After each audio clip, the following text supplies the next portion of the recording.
não tenham medo. Nós estamos na sequência no livro de João, no Evangelho segundo João, desde o capítulo 1, versículo 1, e se Deus permitir, um dia vamos concluir esse Evangelho. E hoje, nessa sequência, vamos meditar sobre uma ministração do Senhor Jesus na vida dos seus discípulos. Retomando o contexto, nós vimos que o Senhor havia multiplicado o pão, havia feito um grande milagre, havia trazido provisão para o povo que ali estava buscando ensino, orientação. Quem lembra dessa mensagem?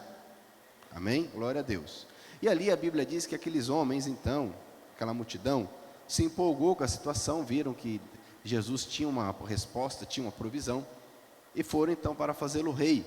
Mas a Bíblia diz que ele então não perdeu o foco, não perdeu a visão que Deus, o Pai, havia lhe dado, e se afastou daquele contexto e foi orar.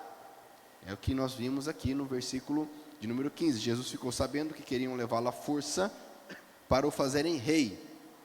Então voltou sozinho para o monte. A mesma multidão que queria fazê-lo rei à força, depois gritaram para que ele fosse crucificado. E normalmente é assim. O Senhor Jesus, sabendo disso e sabendo principalmente que ele não veio para isto, mas veio para dar a vida em resgate de muitos, ele se afasta. Mas é interessante que ele se afasta e ele também dá uma orientação para os seus discípulos. Essa passagem, esse sinal do Senhor Jesus andando sobre as águas, é uma particularidade no Evangelho de João, porque é uma das poucas passagens que há um paralelo nos Evangelhos sinóticos, Mateus, Marcos e Lucas, aqui especificamente Mateus e Marcos. E lá em Marcos, é interessante, porque depois da multiplicação dos pães, Marcos, que ele é bem detalhista, ele observa que Jesus ordenou, diga comigo, ordenou. Jesus ordenou que os discípulos saíssem daquele contexto e fossem então para o outro lado do lago. Porque Jesus também estava preocupado com o quê? Com que seus discípulos também não ficassem contaminados com aquela euforia, aquele momento, porque foi multiplicado o pão, houve uma provisão, e também eles não perdessem o foco. E por isso então eles estão atravessando esse, aqui chamado de lago, mar, dependendo aí a passagem bíblica, mas normalmente mar da Galileia, que na verdade é um lago, mas é muito grande. Essa travessia aqui teria em torno de 8 quilômetros, para onde eles queriam chegar. Então eles saem daquele contexto. Mas é interessante porque Jesus aqui ele faz um milagre. Ele faz um sinal, no mínimo interessante, onde mais uma vez ele demonstra o seu poder sobre a natureza. Mas foi um milagre específico para os seus discípulos. Foi um milagre específico para o seu círculo íntimo. Ninguém mais viu aquilo. Ele não fez aquilo para a multidão. Vocês vão ver depois na sequência do capítulo 6, se Deus permitir, veremos isso, que a multidão também atravessou, foram atrás, porque queriam mais pão. Mas Jesus não fez para a grande multidão, que não estava entendendo, não estava com o coração no Evangelho, mas fez para aqueles que eram o seu círculo íntimo. Mas o que será que Jesus queria ministrar a esses homens? É interessante, o versículo 19 diz que os discípulos já tinham remado uns 5 ou 6 quilômetros, ou seja, passaram da metade do caminho, quando viram Jesus andando em cima da água e chegando perto do barco, e ficaram com muito medo. Marcos vai registrar que eles pensaram que fosse um fantasma, um espírito, eles não reconheceram que era Jesus. Nem tinham como reconhecer de imediato, porque quem que anda sobre as águas, não é verdade? Mas o fato é que eles já tinham passado pela metade do caminho, fala assim comigo, metade do caminho. E esse é um ponto na nossa caminhada. Todos nós chegamos num ponto em que nós ficamos no meio da ponte. Tem um abismo, Deus nos mostra por onde passar a ponte. Só que aí nós chegamos no meio da ponte. E aí nós percebemos que há muitas lutas, tribulações, dificuldades. E o medo começa a querer atacar o nosso coração. E a palavra-chave aqui é medo. E muitos não querem, então, terminar a travessia. Preferem voltar. Esse é um momento crucial na nossa caminhada. Eu já vi muitos homens e muitas mulheres que chegaram nesse ponto e decidiram voltar. Mas a Bíblia diz lá em Hebreus capítulo 10, que Deus não se agrada dos que retrocedem.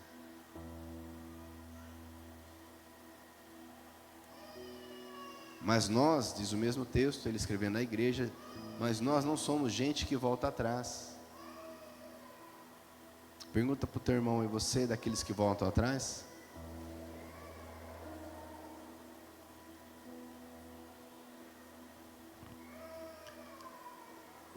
Muitos chegam no meio do caminho, retornam, ou passam um pouquinho do meio. Aqui era o caso, eles tinham passado um pouco da metade. E veio o vento forte, e começou aquele medo, aquele receio deles naufragarem. Não tinha mais como voltar ou ir. E surge Jesus ali, aquela situação. E a Bíblia diz que eles ficaram com medo. Diga comigo, medo. E sabe, amados, que talvez o maior inimigo do homem, um dos maiores inimigos do homem, do ser humano, do homem, da mulher, é o medo. A maioria dos traumas, comportamentos, vícios de comportamento, tem origem no medo. Medo de descobrir o que nós fizemos, medo de descobrir o que fizeram conosco, medo de sermos rejeitados, medo de sermos abandonados, medo de não termos o que comer amanhã, medo de não termos o que vestir amanhã. Medo. Isso é tão sério, isso é tão enraizado no coração humano. E Jesus quis ministrar para aqueles homens. Eu fico pensando assim, quantas vezes será que ao longo dos anos, aqueles homens depois, nas suas viagens, pregando o Evangelho, quando quiseram ser atacados pelo medo, eles lembraram daquela cena, Jesus chegando. Você imagina a voz de Jesus falando para eles: não tenha medo. Não é que foi assim que Jesus falou para eles? Eles, na situação difícil de perseguição, quem sabe sozinhos, quem sabe preso, o medo querendo assolar o coração, eles lembrando Jesus chegando ali. Eles com medo de morrer afogado, e Jesus chegando dizendo: não tenham medo, sou eu. Aquilo foi uma ministração poderosa, foi uma virada de chave, um divisor de águas na vida deles. Tanto que Mateus e Marcos registram que Pedro teve a fé necessária para dizer: Senhor, então eu posso ir contigo e andar sobre as águas junto com Jesus. Não estava pronto 100%, porque logo após ele afunda, mas ele teve a coragem.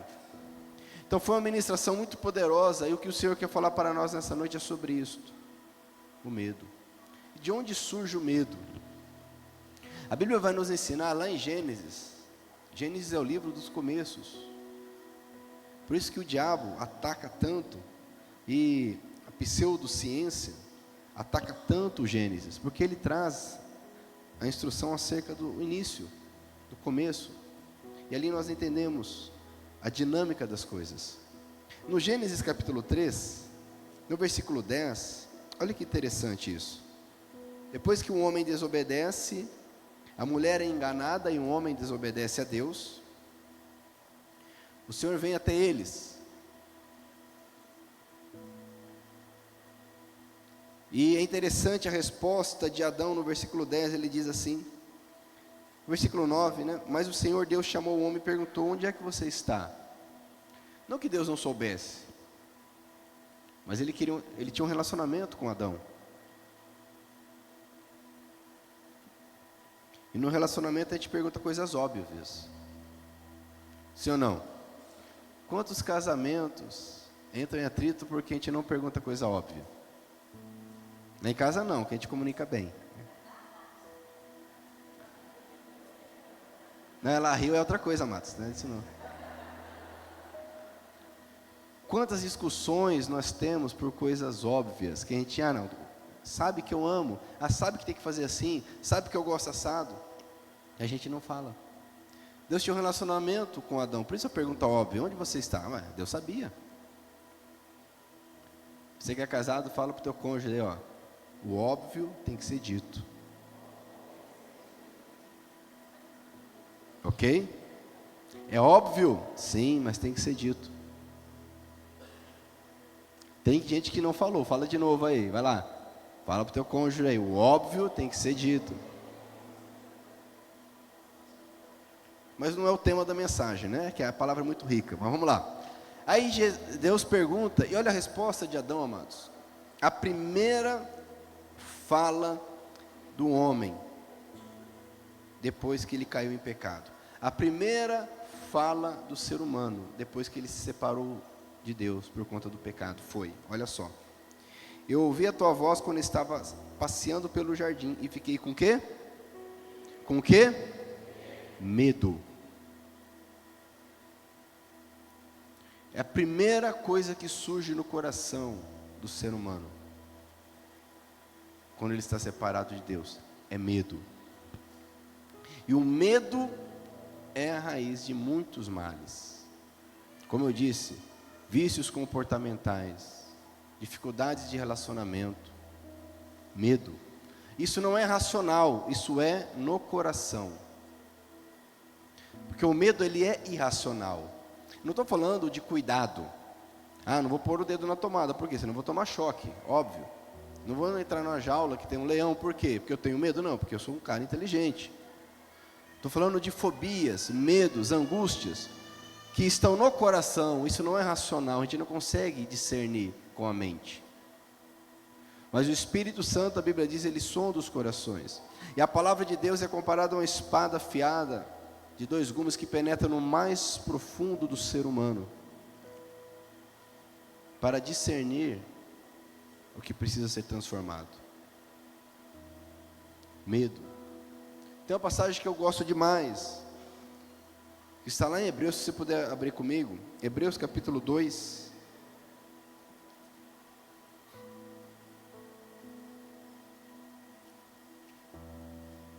Hebreus capítulo 2, versículo 14. Falando aqui sobre Jesus, o nosso Salvador.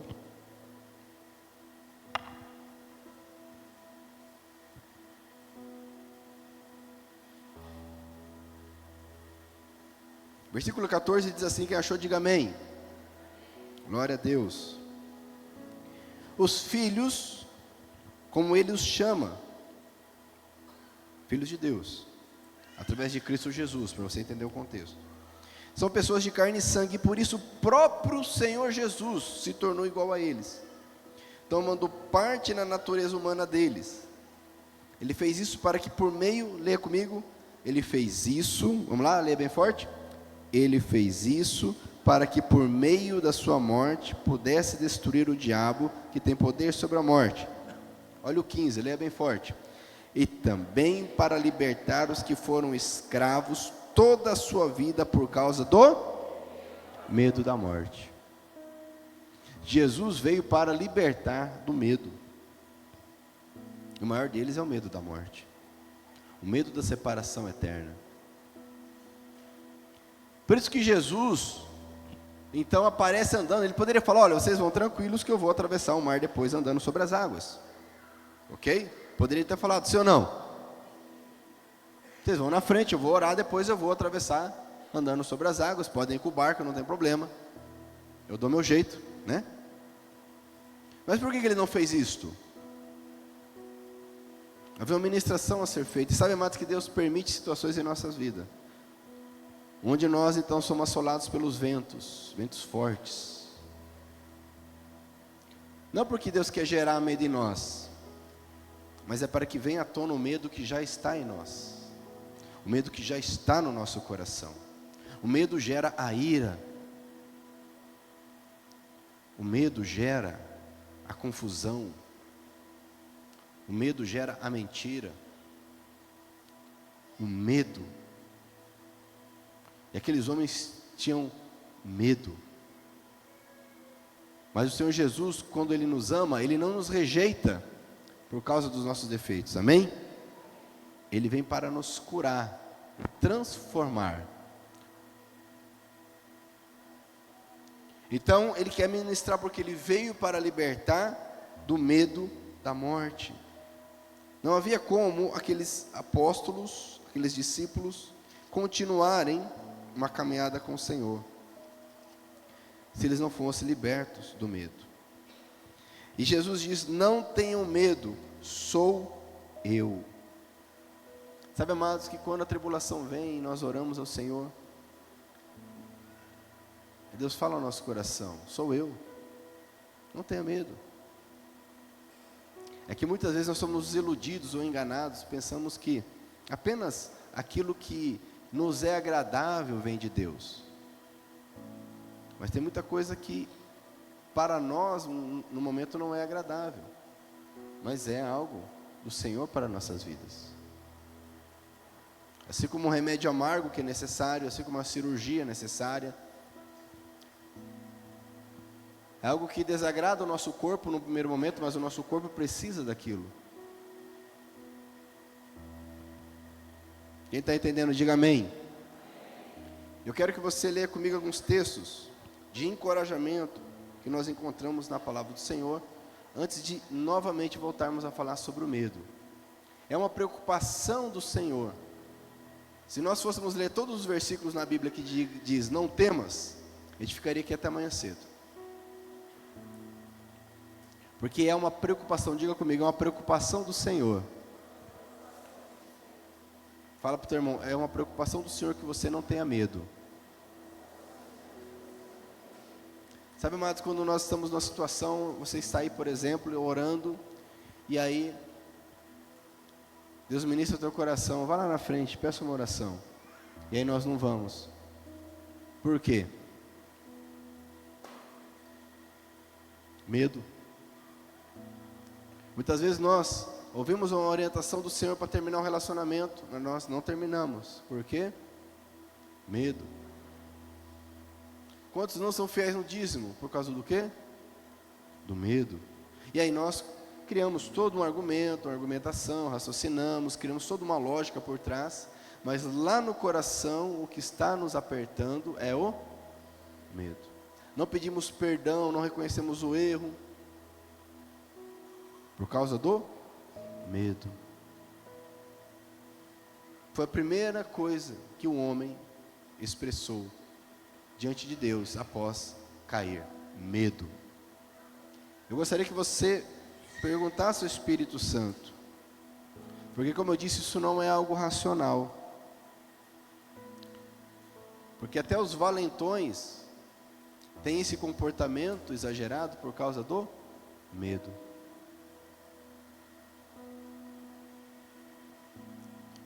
Pergunte ao Espírito Santo, aí agora nesse momento, fale com Ele: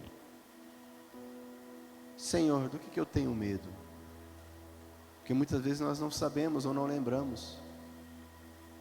E como o salmista diz: Senhor, vê se há em mim algum caminho mau, esquadrinha o meu coração.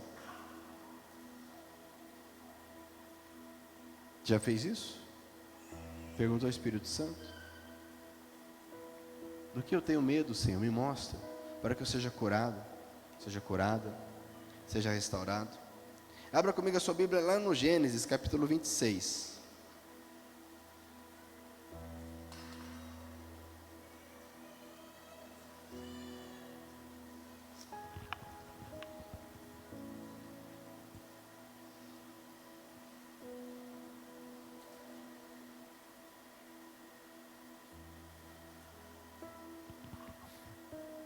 Gênesis capítulo 26.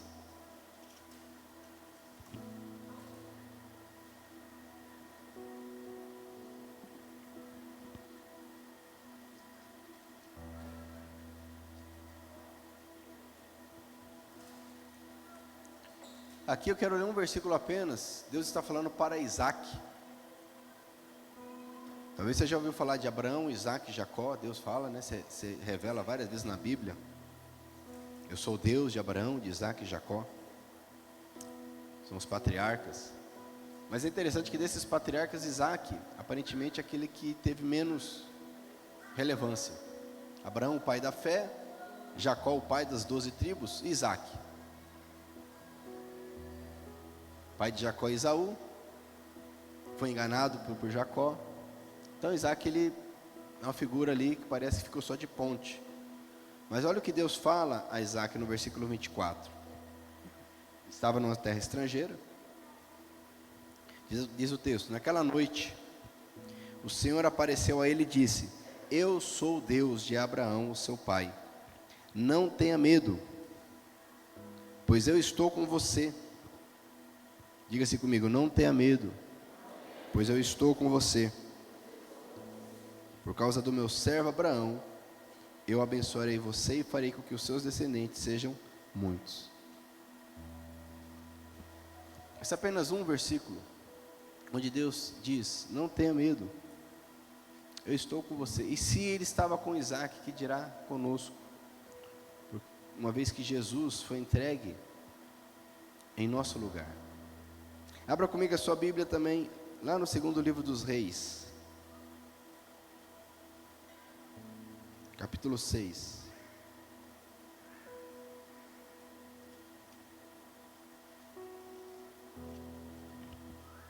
Segundo livro dos Reis, capítulo 6.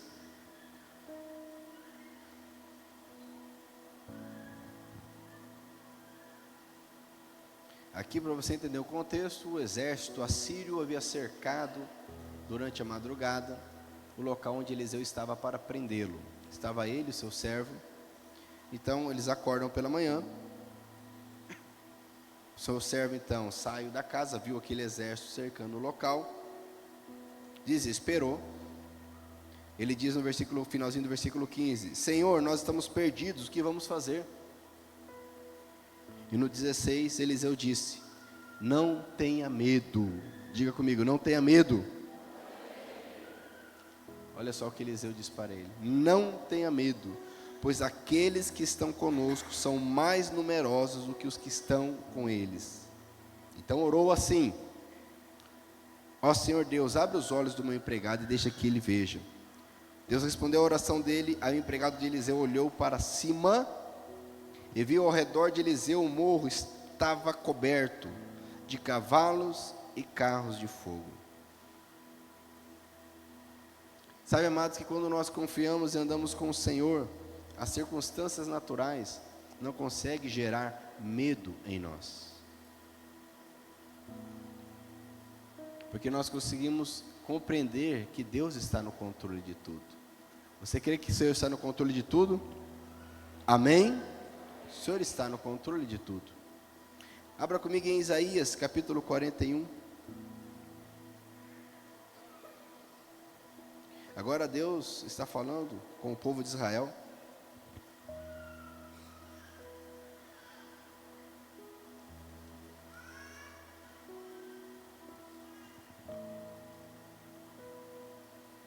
Capítulo 41 de Isaías,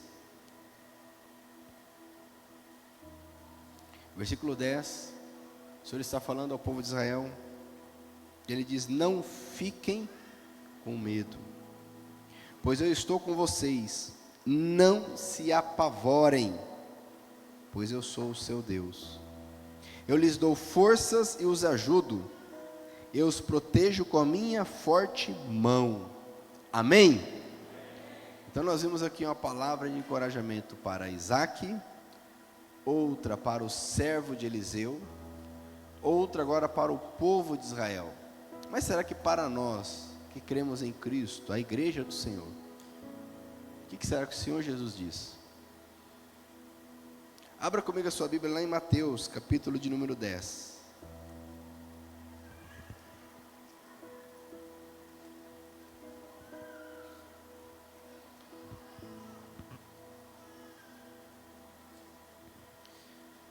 Mateus capítulo 10, a partir do versículo 6.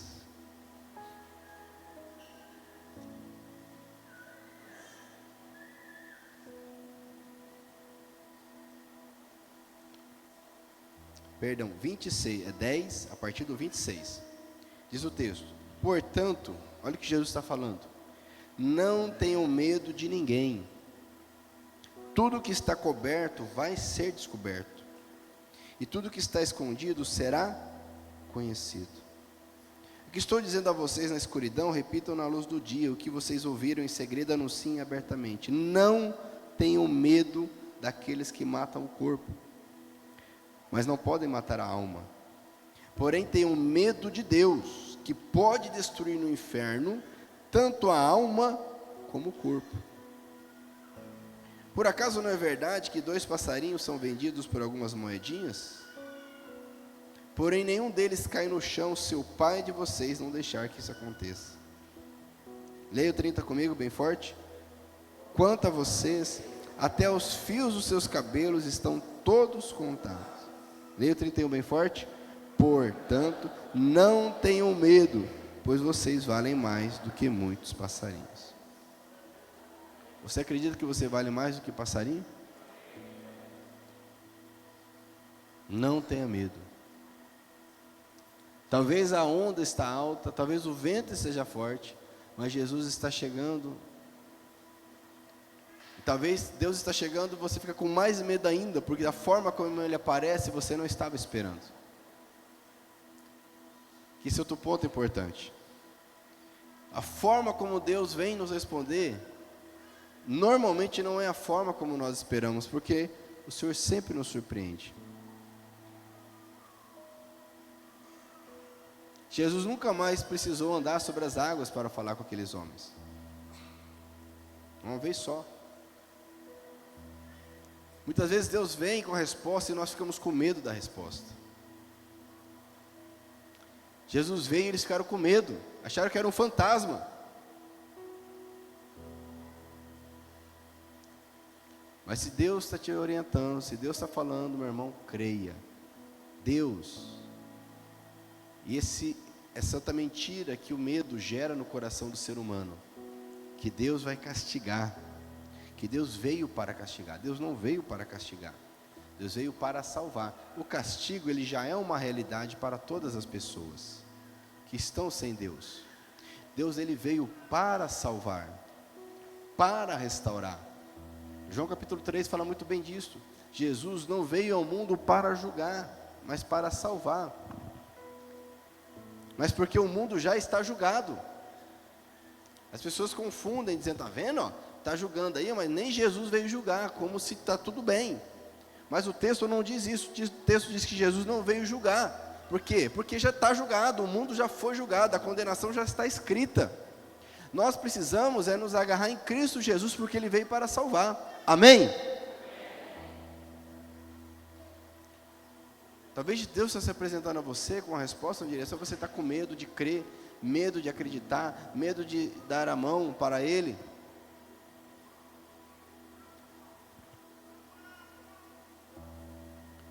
Você vale mais que passarinho, amém? Glória a Deus. Agora, vamos entender um pouco mais sobre o medo. O medo, ele é maligno. O medo, ele é maligno. Vimos que ele tem origem na separação causada pelo pecado. Abra sua Bíblia comigo lá em 1 João capítulo 4. Primeira carta de João, capítulo 4.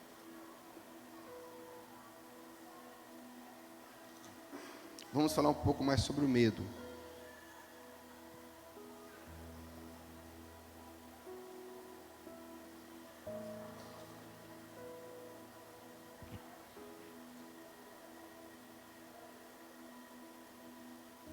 Falando sobre o amor, falando que Deus é amor. No versículo 16, por exemplo, vai falar Deus é amor. No 18 diz assim, olha, no amor, olha só isso aqui, amados, no amor, ou seja, Deus é amor, no amor não há medo. O amor que é totalmente verdadeiro afasta o medo. Em outras versões diz assim, o perfeito amor lança fora todo o medo. Aqui diz, o amor que é totalmente verdadeiro afasta o medo. Portanto, olha só o que diz aqui, amados, a conclusão. Portanto, aquele que sente medo, não tem no seu coração um amor totalmente verdadeiro. Porque o medo mostra que existe castigo. Vou ler de novo. Aqui não é uma palavra de acusação, é uma palavra de explicação. Portanto, aquele que sente medo não tem no seu coração um amor totalmente verdadeiro. Está dizendo que essa pessoa não ama, que essa pessoa tem o coração peludo. Está dizendo que o verdadeiro amor de Deus ainda não penetrou profundamente nessa pessoa. Porque esse medo justamente mostra o quê? Que existe castigo. E por que existe castigo? Porque o perfeito amor do Senhor ainda não tocou a ponto da pessoa se arrepender, ser perdoada e curada.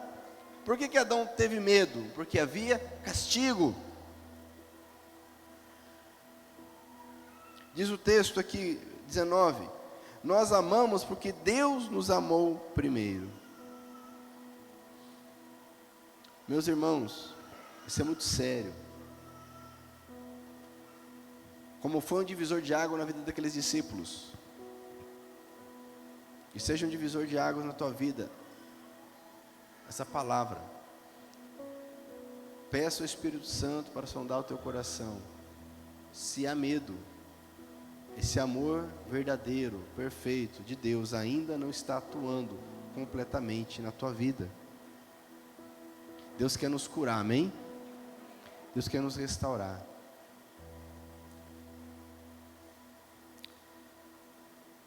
Isso é tão sério. Se você entender como é muito clara a conclusão. Quem sente medo não tem no seu coração o amor verdadeiro.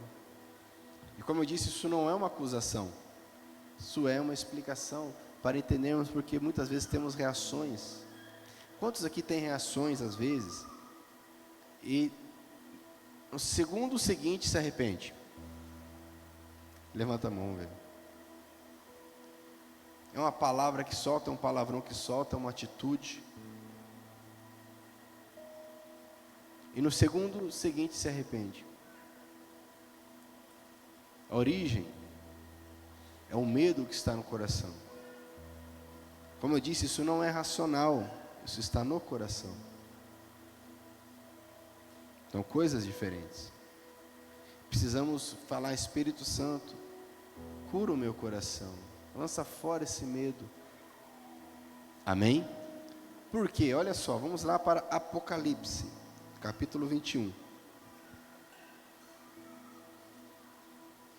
Último livro da Bíblia, Apocalipse, capítulo 21.